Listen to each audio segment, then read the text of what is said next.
சேலம் மாவட்டம் கருப்பூர் அருகே கோட்டகவுண்டம்பட்டியில் 65 வயதான மனைவியின் நடத்தையில் சந்தேகப்பட்டு கத்தியால் அவரது கழுத்தை அறுத்துக் கொன்றதாக 70 வயது கணவரை போலீசார் கைது செய்தனர்.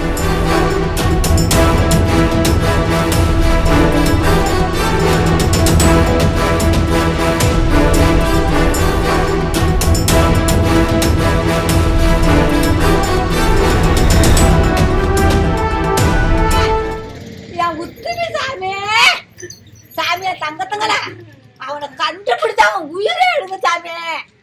என் தங்கத்தங்கல உங்க குடும்பம் நல்லா இருக்கணும். என் பத்தினி பொண்ணு சாமி அது வெளியே வரமாட்டேன் கண்ணு. என் பத்தினி எங்க அங்க போனா பிடிச்சது கண்ணு. என் பத்தினி பொண்ணு கண்ணு. என் பத்தினி சாமி. என் பத்தினி படலோடு காத்தால என் பத்தினி பொண்ணு சாமி. சாமி கண்ணுங்கள அவனை எங்கனாலும் பிடிச்சு அவனை உயிரோட விடாத சாமி. அவன் என் பொண்ணவன் அவனா பொண்ணவன். ஐயோ என் சாமி.